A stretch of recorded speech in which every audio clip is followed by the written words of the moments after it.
Study 37 main points made to stand out. What do you need to do? Organize and deliver your material so that special attention is given to the main points. Why is it important? It is a memory aid, thus contributing to meditation and application.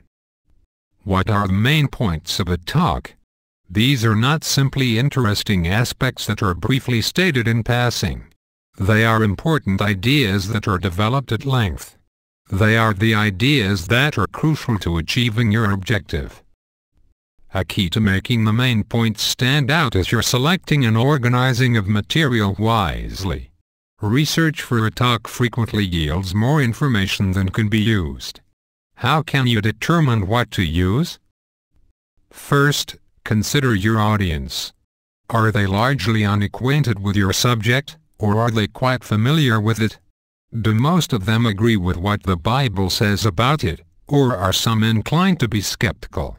What sorts of challenges do they face in daily life when they endeavor to apply what the Bible says about the subject? Second, be sure that you have clearly in mind your objective in speaking to that audience on the subject you plan to use. Using these two guidelines, evaluate the material and retain only what really fits. If you have been given a basic outline with a theme and main points, you should adhere to it. However, the value of what you present will be greatly enhanced if you keep in mind the above factors when developing each main point. When no outline has been supplied, it is up to you to select the main points. When you have your main points clearly in mind and have organized the details under these, it will be easier for you to give the talk. Likely, your audience will also get more out of it. Various ways of organizing your material. A variety of patterns can be followed in organizing the body of your talk. As you get acquainted with them, you will find that several can be effective, depending on your objective. A versatile pattern involves topical subdivision. Each main point is needed because it adds to your listener's understanding of the subject or helps achieve the objective of your talk. Another pattern is chronological. Events before the flood, for example, may be followed by events before Jerusalem was destroyed in 70 CE, which, in turn, may be followed by events in our own day. A third pattern is cause and effect. This may be developed in either direction. For example, you could start with the current situation, the effect, and then show the cause. A fourth method involves opposites. You might contrast good with bad or positive with negative. Sometimes a talk will include more than one method. When Stephen was falsely charged before the Jewish Sanhedrin, he gave a powerful speech that followed a chronological pattern. As you read it at Acts 7, 2-53, notice that the selection of points is purposeful. Stephen first made clear that he was relating history that his audience could not deny. Then he pointed out that although Joseph was rejected by his brothers, God used him to provide deliverance. Next, he showed that the Jews were disobedient to Moses, whom God was using. He concluded by emphasizing that a spirit like that manifested by Jews of former generations was shown by those who brought about the death of Jesus Christ. Not too many main points. There are only a few essentials in developing any theme. In the majority of cases, these can be numbered on one hand. This is true whether you will be speaking for 5 minutes, 10 minutes, 30 minutes, or longer. Do not try to make too many points stand out. Your audience can reasonably grasp only a few different ideas from one talk. And the longer the talk, the stronger and more sharply defined the key points must be. Regardless of how many main points you use, be sure to develop each one sufficiently. Allow the audience enough time to examine each main point so that it becomes firmly impressed on their minds.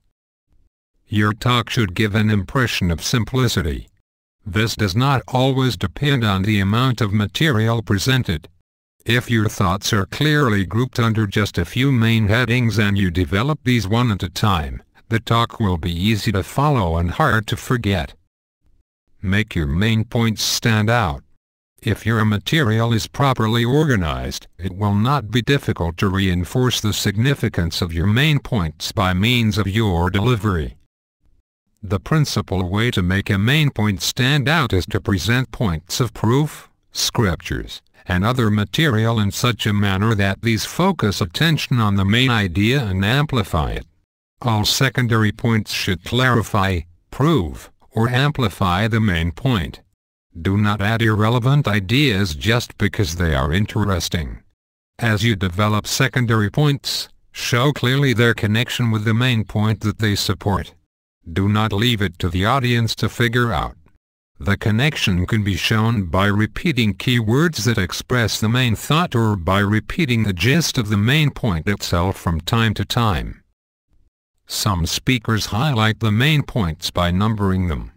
While that is one way to highlight main points, it should not replace careful selection and logical development of the material itself. You may choose simply to state your main point up front before you present the supporting argument. This will help the audience to appreciate the value of what follows, and it will also emphasize that main point. You might reinforce the point by summarizing it after it has been fully developed. In the field ministry, the principles discussed above apply not only to formal discourses but also to conversations that you have in the field ministry. When preparing, take into account any major situation that people in the area have on their minds. Choose a theme that affords opportunity to show how the hope the Bible offers will resolve that situation. Select perhaps 2 main points to develop the theme. Decide which scriptures you will use to support those points. Then plan how you will begin your discussion. Such preparation allows for the sort of flexibility that conversation requires. It also helps you to state something that householders will remember. How to do it. Before you select the main points, consider what your audience knows about the subject and decide what your objective will be. Organize your material with those factors in mind. Clearly show the connection between points of proof, scriptures, and other material and the main idea that these support. Draw attention to each main point. This can be done by numbering them, by stating each main point before presenting supporting material, or by restating the point after it has been developed. Exercise. Review the article for this week's Watchtower study. Using the boldface embeddings and the questions in the teaching box, endeavor to identify the main points. It can be beneficial to do this every week.